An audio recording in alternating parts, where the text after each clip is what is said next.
2026ஆம் ஆண்டில் 1ஆம் பாதத்தில் பிறந்தவர்களுக்கு நெருக்கடிகள் இருந்தாலும் நினைத்தது நடந்தேறும், எடுத்த வேலைகள் வெற்றியாகும். 2, 3, 4 பாதங்களில் பிறந்தவர்களுக்கு 7 ஆண்டு காலமாக அனுபவித்து வந்த நெருக்கடிகள், போராட்டங்கள் படிப்படியாக விலக ஆரம்பிக்கும். எதிர்பார்ப்புகள் நிறைவேறும், வியாபாரம், தொழில் முன்னேற்றம் அடையும். சிலர் புதிய தொழில் தொடங்கி லாபம் அடைவார்கள். தொழிலில் ஏற்பட்ட தடைகள் விலகும், வருமானம் உயரும்.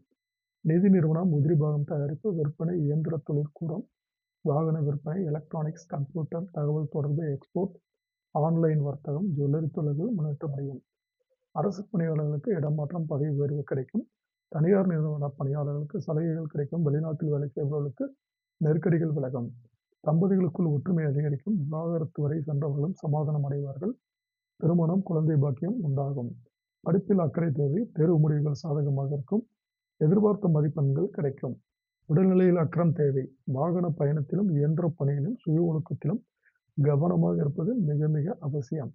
குடும்பத்தில் ஏற்பட்ட குழப்பங்கள் மறையும். சுப நிகழ்ச்சிகள் நடந்தேறும். தம்பதிகள் ஒற்றுமை அதிகரிக்கும். உறவினர்கள் மத்தியில் செல்வாக்கு கூடும். பிள்ளைகளுக்கு வேலை, திருமணம், குழந்தை பாக்கியம் என எதிர்பார்ப்புகள் அனைத்தும் நிறைவேறும். பரிகாரம்: இந்த நட்சத்திரக்காரர்கள் இந்த ஆண்டு வழிபட வேண்டிய தெய்வம் அபிராமி அம்மன். அபிராமி அம்மனை வழிபட்டால் நன்மைகள் அதிகரிக்கும், செல்வாக்குகள் உயரும்.